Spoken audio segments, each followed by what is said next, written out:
Ontem foi um trabalho intenso aqui com as crianças, à tarde, terminou tarde da noite, porque a equipe, além de trabalhar, ainda faz a limpeza, né? Eu estava com eles aqui até o final e o cenário ficou. Então, também hoje é dia da criança, né? Nas igrejas batistas, hoje é o dia da criança batista. Então, nós agradecemos a Deus pelas nossas crianças. A Júlia veio ser apresentada num cenário bonito, né? Bem doce, que lindo. Eu estava vendo a divisa, né, que o Douglas leu aqui, que está em Salmo 119, é o salmo que fala só sobre a palavra de Deus, como ela é importante, como ela é linda. E aqui o verso 103 fala como ela é doce. Quão doces são os teus decretos ao meu paladar. E Provérbios, Salomão também falando sobre isso, no capítulo 16, verso 24, ele diz: as palavras agradáveis são como favo de mel, são doces para a alma e revigoram a saúde e a alegria de viver. Assim é a palavra de Jesus. A palavra de Jesus, ela nos revigora a saúde e a alegria de viver. Quem estuda a Bíblia, quem lê a Bíblia todo dia, sabe disso. Como a palavra de Deus revigora. Eu sempre testemunho isso para amigos, para pessoas com quem eu tenho a oportunidade de conversar.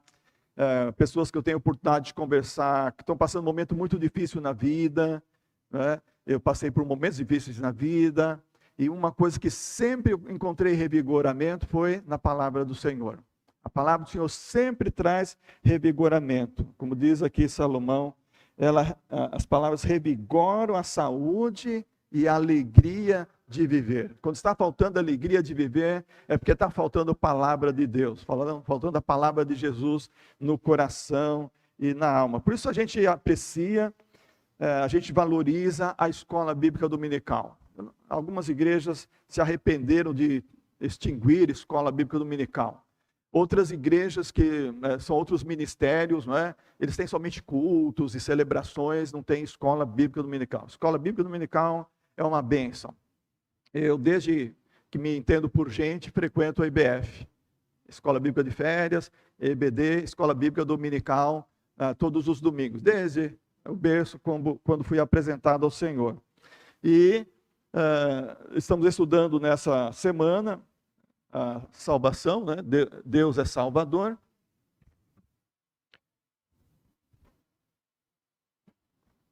Eu vou sair foco aqui. Acho que a Ilana vai ter que voltar aqui e arrumar a câmera, senão eu não vou conseguir ler tudo ali. Alguém sabe mexer na câmera aí? Focar um pouco aqui, que eu mudei de lugar aqui. Bom, vamos lá. Então, nossa... Não, tá dentro do foco lá, né? Não sai fora, não. Vamos lá, então, nossa EBD. Vamos reprisar rapidamente o que nós vimos do ano passado. É uma lição muito importante. Esse aqui é o nosso textuário, nós vamos repetir no final da lição, mas vamos também dizer agora. Porquanto, pela graça sois salvos por meio da fé, e isto não vem de vós, é dom de Deus. Não vem por intermédio das obras, a fim de que ninguém venha se orgulhar por esse motivo. Efésios 2, 8 e 9. Isso. Obrigado, Helena. Roberto já arrumou aqui. Então, domingo passado, a gente viu sobre os objetivos dessa lição, né? Compreender que Deus é Salvador. Esse compreender é entender mesmo, né? Quão maravilhosa essa obra que Deus realizou em nossa vida. Compreender os vários aspectos acerca da segurança da salvação. E, na área prática, compartilhar com uma pessoa não crente o que Deus tem feito em sua vida por meio da salvação. A gente tem esse desafio sempre, não é só uma vez na vida, né? Agradecer a Deus a grande salvação dada por Cristo. Depois a gente viu que todo o tema é sobre segurança da salvação, e a gente viu esse primeiro ponto sobre as provisões da salvação. Sacrifício perfeito, um ato de justiça, nova vida, e assim por diante. A gente viu todos esses passo a passo, o que Deus fez para a nossa salvação.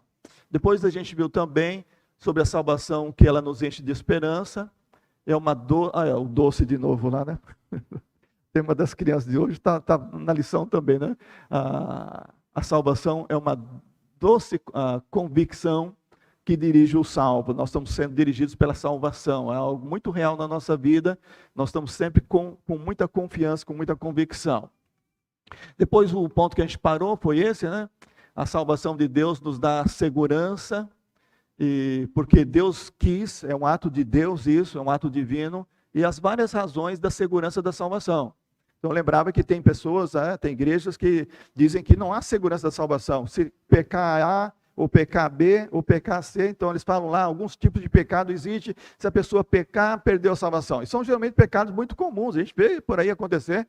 Eu mesmo já conversei com gente que achava que estava perdido, ia para o inferno por causa do pecado. Falei, não, vem cá, vamos conversar. Mostrei na Bíblia, e que o único pecado que não tem perdão, né? A gente viu domingo passado, qual que é? Só um, né? Qual que é? Blasfêmia contra o Espírito Santo. Então, essas igrejas ensinam errado, elas ensinam heresia.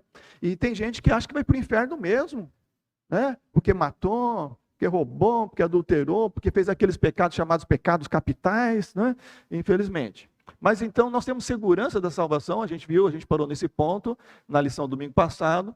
Deus decidiu a nossa salvação. Quando Deus decide, não tem retorno, né? Ele não volta atrás. Entregou seu próprio Filho, nos dá todas as coisas com Cristo, nos justifica. Cristo está intercedendo por nós. Nada pode nos separar do amor de Deus. Deus nos fez mais do que vencedores, porque Deus nos amou. Então, agora vamos em frente. Vamos em frente. Agora, a salvação, no capítulo 9 de Romanos, de 1 a 33, a salvação é um ato exclusivo de Deus. Esse texto de Romanos, aliás, toda a carta de Romanos, ela não é tão fácil de compreender. Os teólogos costumam dizer que é o texto mais de alcance, assim, profundidade, texto teologicamente falando, né, que traz mais entendimento, conhecimento sobre Deus, sobre o plano redentor de Deus, desde os judeus, desde Abraão, até a última instância da salvação com a igreja aqui no mundo, e a salvação do remanescente dos judeus no mundo, que o remanescente será salvo também. Então, mas é um texto muito importante para compreender a salvação, especialmente esse capítulo 9, que a salvação vem porque Deus é bom, porque Deus é maravilhoso. Não é porque nós somos bons, nenhum de nós é bom, nenhum de nós não somos bons. Por isso Jesus falou para aquela pessoa que queria conhecer a vida eterna, mestre, bom mestre, né? O que hei de fazer para ter a vida eterna? E Jesus falou, por que me chamas bom? Só tem um que é bom. Jesus falou assim porque ele estava olhando para Jesus como um mestre, como outros mestres no mundo. Mas Jesus é o próprio Deus. Ele não viu em Jesus o próprio Deus. Então Jesus falou, só porque você me chama bom? Bom, só existe um que é Deus. Então Deus é bom, nós somos salvos porque Deus é bom. Nós não temos mérito de salvação nenhuma, mas Deus é maravilhoso. Então nós temos argumentos aqui no capítulo 9 a respeito da salvação. Paulo está falando com o seu coração bem aberto sobre isso, por causa da incredulidade dos seus irmãos, os israelitas. Então ele começa o capítulo 9 dizendo, versículo 1, digo a verdade em Cristo, não falo em verdades. Minha consciência o confirma no Espírito Santo. Então ele começa a falar sobre a tristeza, do versículo 2 em diante, de os seus irmãos, os israelitas, terem desprezado Jesus, terem rejeitado essa promessa, o Messias, e eles estão precisando da salvação. E ele fala então desde os patriarcas, né, que Deus então está trazendo a salvação, e a salvação vem, como diz Jesus, a salvação vem dos judeus. Que Deus escolheu Abraão, Isaac e Jacó, essa descendência da qual nasceu Cristo, descendente de Davi. E então Paulo começa a usar os seus argumentos. No verso 4 e 5, ele usa o argumento de que ser judeu não torna ninguém apto para a salvação. Assim como ninguém é apto para a salvação, muito menos também o judeu por ser descendente de Abraão. Muitos judeus acreditavam, e acreditam ainda, que por serem descendência de Abraão, estão salvos, só porque são descendentes de Abraão.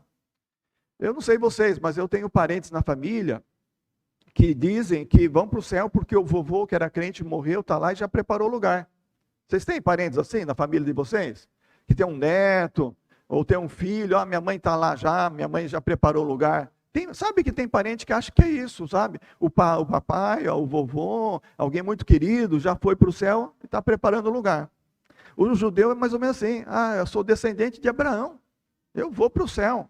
Então Paulo está dizendo aqui no verso 4, os quais são israelitas, de quem são a adoção, a glória, as alianças, a promulgação da lei, o culto e as promessas. Verso 5, de quem são os patriarcas, e a partir deles traçada a linhagem humana de Cristo, que é Deus acima de tudo e de todos. Então ele está falando do povo judeu. E Paulo está dizendo que ser um israelita, um descendente de Judá, da tribo de Judá, de Jacó, de Isaac, Abraão, não torna isso uma pessoa apta para a salvação. Isso é uma coisa insuficiente, ser descendente. É preciso conhecer a salvação como um ato milagroso. Deus trouxe a salvação como um ato milagroso a cada um que crê. No versículo 9, o apóstolo Paulo escreveu, pois foi assim que a promessa foi declarada. No tempo certo virei novamente e Sara dará à luz um filho. Assim como a geração de Isaac, a sua gestação foi um milagre divino, e toda a descendência dos patriarcas, né, foi um milagre. A de Rebeca também, que era estéril, não podia ter filhos, ela teve, né, e teve Esaú, né, que nasceu primeiro, depois Jacó. Depois também nós vemos os milagres de Deus operando nessa família. Então, desde Abraão, Sara que não podia ter filhos, Rebeca também, é um milagre a vinda ao mundo desses filhos dos quais nasceu todo esse povo chamado israelita, os judeus. Então, assim também a salvação, diz Paulo, ela é um milagre. É um milagre, não é uma coisa que acontece por acaso, por sorte, ou porque a gente está pedindo, a gente acha que merece, de maneira alguma. Os pecadores precisam dar graça a Deus, porque Ele, por um ato milagroso, nos preparou uma tão grande salvação. A salvação, Paulo diz também no versículo 11, ela é um dom de Deus, e nada que o homem faz seria conveniente para alcançar salvação. E mesmo assim, tem muita gente que acredita nisso, né, ainda hoje. Tem gente que distribui fortuna, faz doação aos pobres, obras de caridade, achando que com isso vai ter o suficiente para alcançar a salvação, através dos seus méritos, através das suas obras. Como diz o nosso texto áudio, que já lemos, né? Não vem das obras para ninguém se orgulhar, né? Então a salvação é um dom de Deus. Deus fez a promessa, como diz o verso 9, que Sara daria um filho. Ele fez a promessa, isso é um dom. E agora no versículo 11 está dizendo, antes mesmo que os gêmeos nascessem, ou realizassem qualquer obra, boa ou má, para que o plano de Deus, segundo a eleição, permanecesse inalterado, não por causa das obras, mas sim por aquele que chamou. Então Deus escolheu o filho de Rebeca, o Jacó, para fazer parte dessa genealogia. Então isso é um dom, porque Jacó não teria feito nada, de fato não tinha feito nada, e nem Esaú. Mas Deus escolheu. Então Deus mostrando sempre que a salvação é um dom. Não depende do que o homem faz, mas depende do que Deus faz. Também laços de parentesco. O apóstolo Paulo está escrevendo a respeito da salvação, que o ser parente não garante salvação. Aquilo que eu falei agora há pouco, né? Sobre alguns acham que meu parente está lá, vai preparar. Então Paulo diz no verso 13, como está escrito, amei a Jacó, mas rejeitei Esaú. Se fosse por parentesco de sangue, tanto Jacó como Esaú estariam nesse plano de salvação. Mas não, é somente Jacó. Esaú escolheu um outro caminho. E a salvação redunda na glorificação de Deus. Nesses argumentos, então, a respeito da salvação, nós temos aqui o versículo 16 e 17, que diz: assim, claro está que isso não depende da vontade, tampouco do esforço do ser humano, mas da maneira como Deus focaliza sua misericórdia. Então fica muito claro, não tem nada que a gente possa fazer. Tão somente é a misericórdia de Deus em ação na nossa vida. Pois a Escritura diz ao faraó: eu levantei exatamente com esse propósito, revelar em ti o meu poder, e para que o meu nome seja proclamado por toda a terra. Então a salvação que Deus preparou é para a sua glória. Se Esaú não quis, e Faraó também teve seu coração endurecido para não permitir que a glória de Deus fosse enaltecida, isso não interferiu em nada. A glória de Deus foi realmente elevada e Deus foi glorificado, porque a salvação é assim, é obra dele, ninguém pode impedir, ninguém pode diminuir, ninguém pode aumentar. É um ato de Deus e isso sempre vai redundar na glorificação, em dar glórias a Deus. Também, a vontade de Deus faz da salvação um fato.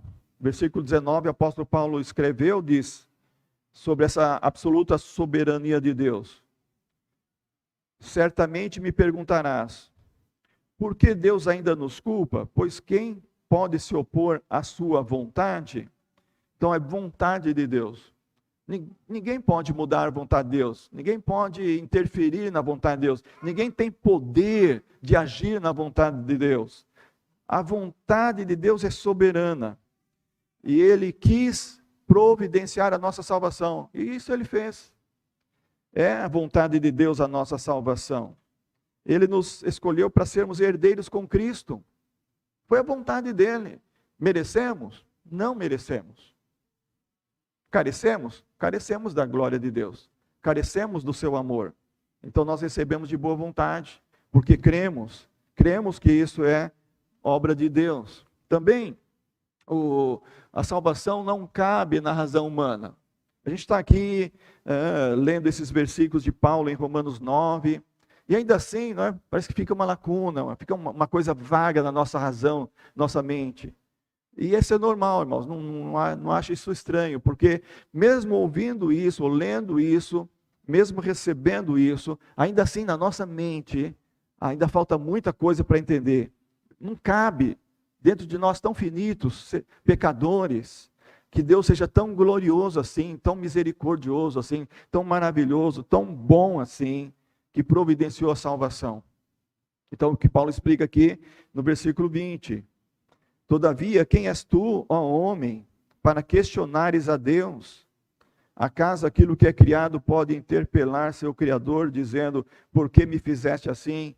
Quantas vezes a gente é surpreendido, né? Com o nosso próprio pensamento, a gente questionando Deus. A gente tem que lembrar desse versículo 20 aqui.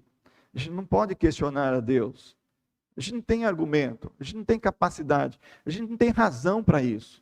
A gente só precisa aceitar a Deus pela fé, aceitar o seu plano maravilhoso pela fé, aceitar que Deus quis assim, foi seu projeto para nós, e Ele executou esse plano maravilhoso, Ele executou até a sua finalização, vindo Jesus Cristo ao mundo, morrendo por nossos pecados lá na cruz, e Deus fez a salvação, esse plano maravilhoso se tornar real. É uma coisa que, ainda assim, com toda a explicação que a gente recebe, ainda não cabe na nossa razão. Precisa aceitar pela fé. Aquilo que a gente não consegue entender, assimilar, a gente tem que aceitar pela fé. Nunca questione, nunca duvide. Também, outro argumento da salvação, está aqui no versículo 26, a salvação nos faz povo amado do Senhor. Versículo 26 diz, acontecerá que no mesmo lugar em que lhes foi declarado, vós não sois meu povo, aí serão chamados filhos do Deus vivo. Que coisa maravilhosa, né? A gente, como pecadores, estamos na condição de rebeldes, E Deus nos chamou para fazer parte do seu povo e nos chama de seus filhos. Não existe nenhuma religião assim, porque todas as religiões são inventadas, né? Fora a verdade, fora a palavra de Deus. As religiões inventadas pelos homens, né? Todas elas apresentam um Deus totalmente diferente. Irado, iracundo, né? Que realmente castiga. Mas Deus se coloca como Pai nosso. E Ele nos chama de filhos, filhos do Deus vivo. Isso é extraordinário, fazer parte do povo amado do Senhor. Então, nós não éramos, mas agora somos povo amado do Senhor. Então, é um argumento muito bom, maravilhoso. Jesus sempre falou sobre isso para os seus discípulos. Chamou até de amigos, se fizerdes o que vos mando, né? Sereis meus amigos. E se guardarem a minha palavra, eu e o Pai viremos, faremos morada em vós. E tudo que pedirem será feito. Então, nós temos uma relação de filhos com Deus, um relacionamento muito amado. E também a salvação dos pecadores preservou Israel. Aqui Paulo volta ao tema de Israel como nação. No versículo 29 ele diz assim, dissera Isaías anteriormente: se o Senhor dos exércitos não nos tivesse deixado descendentes, já estaríamos como Sodoma e Gomorra. Então, nesse plano da salvação, Deus não esqueceu de Israel. Deus está trabalhando com os gentios. Isso é chamado a porta da graça, que foi aberta para os gentios. Mas um dia, Israel, como nação também, aquele remanescente, irá reconhecer que Jesus, que já veio, o Cristo, Jesus de Nazaré, é de fato o Messias que eles aguardavam. E eles irão se converter, aquele remanescente, naquele dia, naqueles dias, também será salvo Israel como nação. Isso faz parte do plano de Deus. Faz parte desse amor de Deus em preservar Israel como nação também. A gente vê Israel, até hoje, é preservada como uma nação. Muitos povos tentaram exterminar Israel, mesmo no tempo bíblico, a gente conhece a história, e de lá para cá,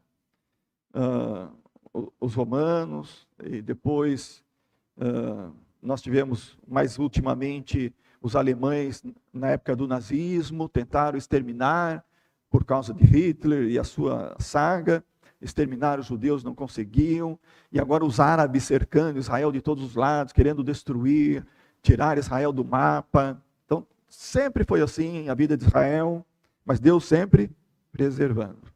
Então, como nação também, Deus está mostrando que há uma preservação, porque faz parte do plano da salvação.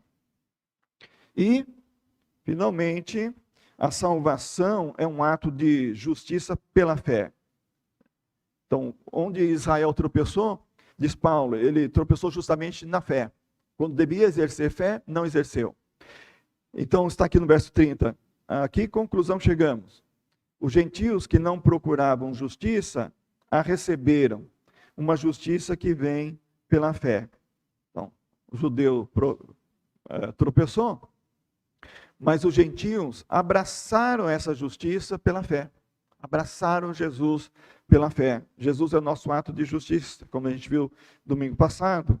Então, essa salvação, ela é fundamentada no ato de justiça de Jesus. Ele, lá na cruz, fez a nossa justificação. Pagou o preço dos nossos pecados lá na cruz. Então, quando nós aceitamos isso pela fé, coisa que os judeus não fizeram, nós recebemos a graça da salvação. E o que os judeus fizeram, e estão fazendo até hoje, infelizmente, é o que Isaías falou no seu tempo. Isaías 64:6. Todos nós somos como o imundo, e todas as nossas justiças como trapo de imundícia. E todos nós murchamos como a folha, e as nossas iniquidades como o vento nos arrebatam. Então, quando alguém não aceita esse ato de justiça de Deus, que é Jesus, morrendo na cruz pelos seus pecados, ele continua com seus trapos de imundícia, que são os atos de justiça. Tudo que o homem acha que é ato de justiça é um trapo de imundícia. E não pode prosperar. Mas quando a gente crê em Jesus, olha, eu sou pecador. Jesus morreu por mim, pecador, eu recebi pela fé.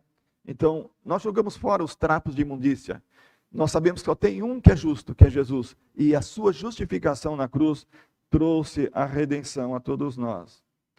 Então, isso Paulo apresenta como argumentos a respeito da salvação. Esses 10 argumentos aí. Isso é maravilhoso. Agora, vamos ao outro ponto, a salvação de Deus e seus benefícios, ou as suas benesses, né? Isso aqui nós temos no capítulo 2 de Efésios. Nós temos aqui no capítulo 2 de Efésios, de 1 a 10, aqui o apóstolo Paulo apresentando a salvação pela graça, expõe quão pecadores somos e quão amoroso é Deus. Então, diz o verso 3, nós éramos filhos da ira, né? Por natureza, filhos da ira. Nosso mérito era morrer por causa dos nossos pecados. Mas Deus nos tratou diferente. Como é que Deus nos tratou? Paulo explica aqui. Paulo explica aqui que Deus nos tratou com riqueza de sua misericórdia. No verso 4. Ele primeiro iniciou esse capítulo dizendo que Jesus nos deu vida quando nós estávamos mortos por causa do pecado. Então, agora no versículo 4, ele diz: no entanto, Deus, que é rico em misericórdia, por meio do grande amor com que nos amou. Então, Deus, porque tem misericórdia, mas não é comum misericórdia, mas riqueza de misericórdia. Eu acho que a gente precisa aprender mais sobre isso, né? Quando a Bíblia fala que a misericórdia triunfa no juízo. Às vezes a gente não trata todo mundo com misericórdia. Misericórdia é uma coisa que nós recebemos sem merecer, de Deus. Nós estamos mortos nos nossos pecados, mas Deus mostrou riqueza de misericórdia. Às vezes a gente vê alguém que erra muito feio com a gente e a gente não age com misericórdia. A gente precisa agir com misericórdia. A gente errou muito feio com Deus. Os nossos pecados eram terríveis, não é? Mesmo que, não sei os irmãos, né? Eu nunca matei ninguém, nunca fiz um ato assim muito grave de pecado, mas qualquer pecado é horrível diante de Deus. Qualquer pecado. Uma mentira, né? Uma ira no coração que levou a gente a brigar com alguém, qualquer coisa. Então, isso é horrível. Mas Deus nos manifestou misericórdia. Então, como Jesus contou naquela parábola, né, do credor, que foi chamado pelo rei: olha, paga o que deve. Eu não tenho como pagar, Senhor. Devia 10 mil denários. Eu não tenho como pagar, me perdoa, misericórdia. Se ajoelhou na frente do rei, pediu, e o rei o que? Teve misericórdia dele, e perdoou a dívida. Aí lá na rua ele encontrou um conservo dele, que devia 100 denários. Aí ele começou a clamar: oh, me perdoa, tem misericórdia de mim, dá um tempo que eu vou pagar. E ele não teve misericórdia daquele que devia 100 denários. Ele mandou prender aquele homem para pagar a dívida.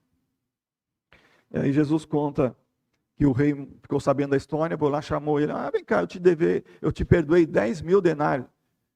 Aquele devia 100 denários, 100 denários é 100 dias de trabalho. Um denário seria uma diária de um trabalhador, uma diária, um denário. Agora ele devia 10 mil denários, 10 mil diárias de trabalho. Ele nunca teria condição de pagar. Ele trabalhasse a vida inteira, não ia pagar. E o rei perdoou. Então Deus está falando: olha, eu perdoei vocês por uma dívida que vocês nunca poderiam pagar. Agora vocês devem perdoar, ter misericórdia com seus conservos também. As pessoas que vocês convivem aqui. Isso é misericórdia. Deus é rico em misericórdia. E nós precisamos aprender a desenvolver isso. Como lembra Jeremias, né, em Lamentações 3:22, justamente as misericórdias são a causa de nós não sermos consumidos a cada manhã, porque as suas misericórdias não têm fim. Não só uma riqueza de misericórdia, mas é misericórdia infinita, não tem fim. A gente deve aprender isso também, desenvolver misericórdia ao infinito. Grande amor.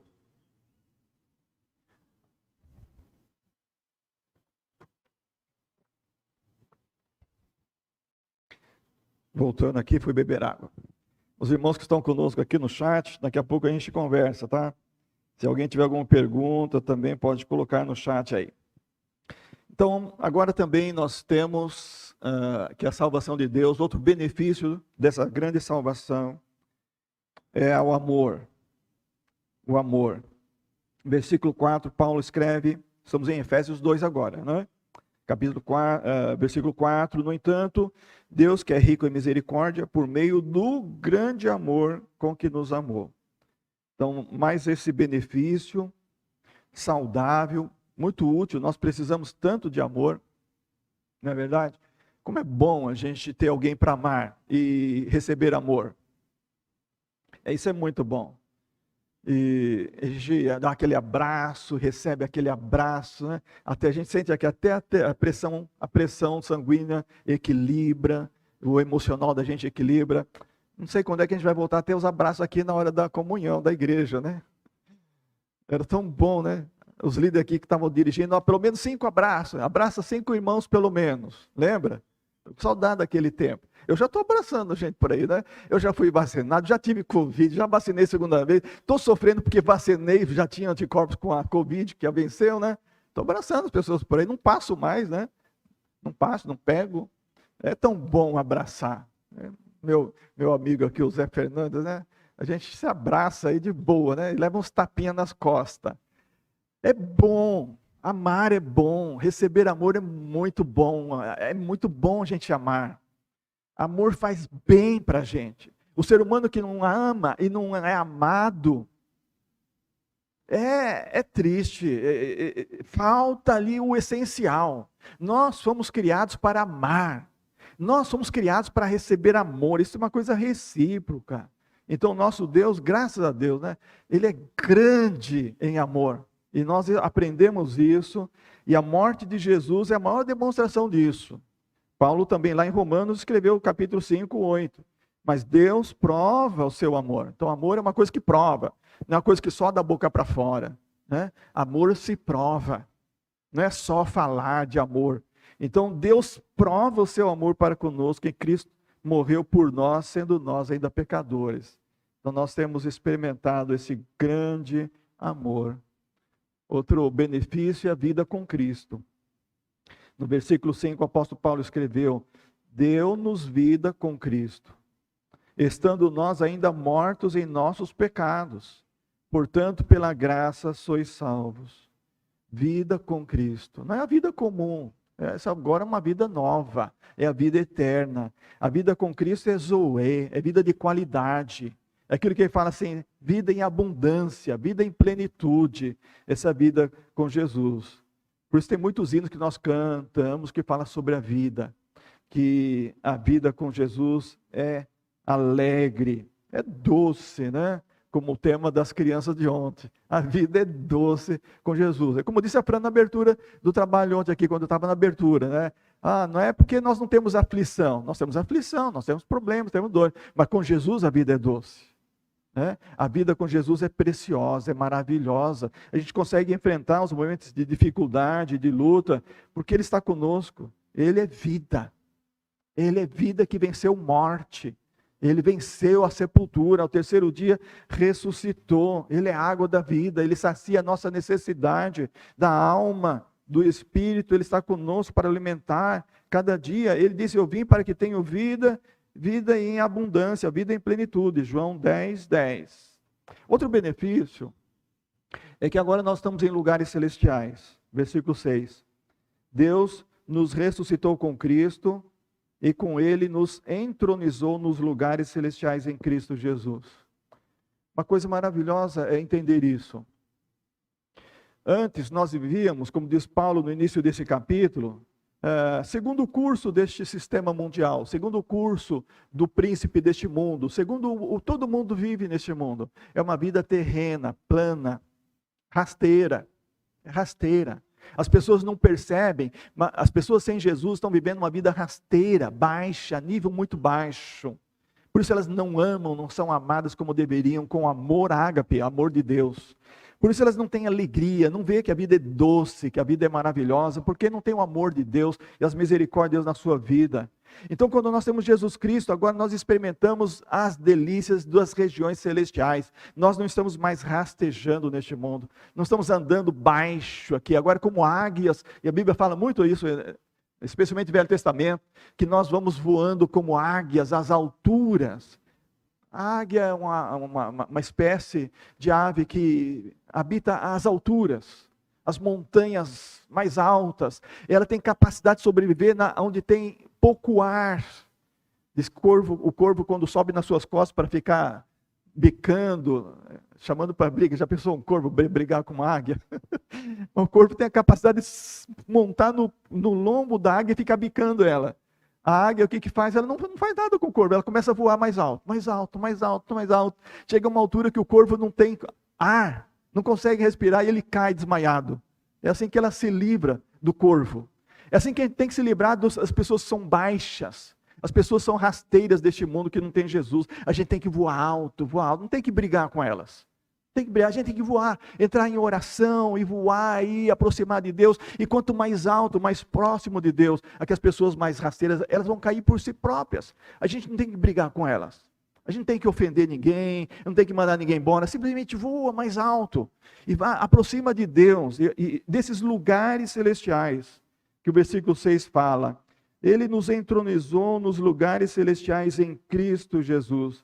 A salvação nos dá essa dádiva, irmãos, de nós estarmos perto de Deus, habitarmos as regiões, os lugares celestiais, que Paulo também fala em Filipenses 3, versículo 20 e 21. A nossa cidade está nos céus, de onde também esperamos o Salvador, o Senhor Jesus Cristo, que transformará o nosso corpo abatido para ser conforme o seu corpo glorioso, segundo o seu eficaz poder, de sujeitar também a si todas as coisas. Então lembre de viver sempre mais perto de Deus. Tem um hino antigo que diz, ao chegar bem mais perto de Deus, ao chegar bem mais perto de Deus, sentirei como plumas nos ares. Mais alto. Ao chegar bem mais perto de Deus. Alguém conhece? É bem antigo esse. Lembrei um pedacinho. 61 anos tem história. Os jovens vão ficar sem saber o que é. Algumas coisas do passado a gente lembra de vez em quando, vem à mente, né? Então, também, outro benefício é a salvação, a fonte, não só a salvação, mas a fonte da salvação. Nós estamos bebendo de uma fonte inesgotável. Versículo 8 fala, porquanto pela graça sois salvos por meio da fé, isto não vem de vós, é dom de Deus, a salvação é pela graça. Então nós temos o apóstolo Paulo esclarecendo aos seus leitores, os que estavam lendo aquela carta lá em Éfeso, naquelas igrejas, que a salvação é fonte, a fonte da salvação. Qual que é a fonte da salvação? É Deus, pelo seu dom eterno, e nós podemos ter isso como graça maravilhosa, entender que não adianta tentar fazer alguma coisa para ser salvo, nada. Boas obras, ser moralmente correto, politicamente correto. Tá muita coisa errada nesse politicamente correto, né?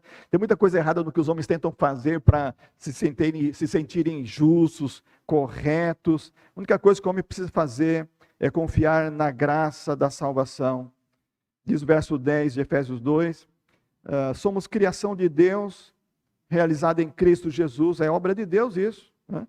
Para vivermos em boas obras, as quais Deus preparou no passado para que as praticássemos hoje. Ou seja, não fazemos boas obras para sermos salvos, nós fazemos porque já somos salvos. Quando o crente vive a boa vida cristã, com todo o seu serviço cristão, ele está fazendo isso porque já recebeu a salvação, já recebeu a misericórdia de Deus, está vivendo essa graça maravilhosa, com todos esses benefícios, riqueza de misericórdia, grande amor, vida com Cristo, habitando esses lugares celestiais, e sabe que a fonte da salvação é Deus, e isso é eterno. Então vamos lá para aplicações. Estão conosco aqui nessa manhã. pastor Tito também está presente aqui, irmã Pâmela, a Priscila, bom dia a vocês. Irmão José Zequinha, bom dia, irmão José Zequinha. Irmão Ivon, também bom dia. Bom dia, irmã Carol também. E irmã Vânia, bom dia também. Uma alegria saber que vocês estão conectados conosco. Tem mais aí, tem mais dispositivos conectados. Deixa o bom dia, sua saudação. É bom saber que estão conosco também nesta manhã. Então vamos lá fazer uma reprise da lição do parte 1, domingo passado e agora. Ou tem alguma pergunta ainda sobre até aqui? Alguma colaboração? Então vamos lá, nós temos aqui, Deus nos ama, Ele é nosso Salvador.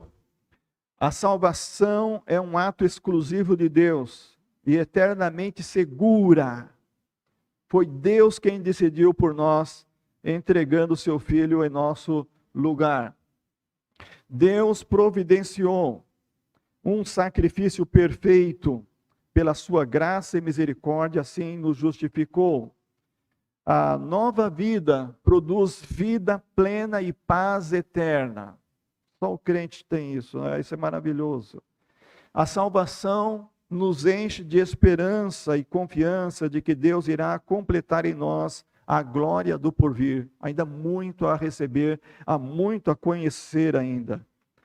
A salvação nos ensina que tudo e todas as coisas concorrem juntamente para o nosso bem, pois Jesus intercede por nós. Ninguém, ou nada, ou ninguém pode nos separar do amor de Deus. Vimos lá sobre até perseguição, angústia, ansiedade, né? Morte, ninguém, nada. A salvação não depende do homem. Rituais, alianças, promessas, patriarcas são insuficientes. Também, por meio de Jesus, somos mais que vencedores. Que lindo isso, né? Tanta gente querendo vencer, e a gente é mais do que vencedor, por causa de Jesus. 10. A salvação promove a glória de Deus. A salvação nos faz povo amado do Senhor. E as boas obras não salvam, mas são o fruto natural de quem já é salvo. Isso aqui é algumas pérolas aí da lição que estudamos. Há várias coisas também mais detalhadas, não é isso? Então, o que vamos fazer? Vamos sempre compreender essa salvação como Deus é Salvador. Sempre entendendo Deus é Salvador. Compreender os vários aspectos que envolvem a nossa segurança da salvação. Se tiver dúvidas sobre segurança e salvação, então lembre-se, guarde essa lição, volte nela, EBD 7, Deus é Salvador, volte a estudar. Também fica lá no portal do YouTube, essa aula fica gravada lá. Se você lembrar que foi em outubro, né? Procura lá, vai achar. Se você estiver numa viagem, quiser passar para alguém, sobre segurança e salvação, olha esse vídeo aqui, a EBD da nossa igreja tratou sobre isso. Então, o que fazer, ou como fazer? Compartilhar. Vamos falar com as pessoas que não são crentes, o que Deus tem feito na nossa vida. Elas precisam também saber. Elas precisam também conhecer e receber a Jesus Cristo por meio da fé, pela graça e misericórdia de Deus. E sempre, né, agradecer a Deus, sempre agradecer, todo dia, sempre lembrar de agradecer a Deus, porque essa salvação é grande, e é uma prova grandiosa do amor de Deus por nós, por meio de Jesus Cristo. Amém.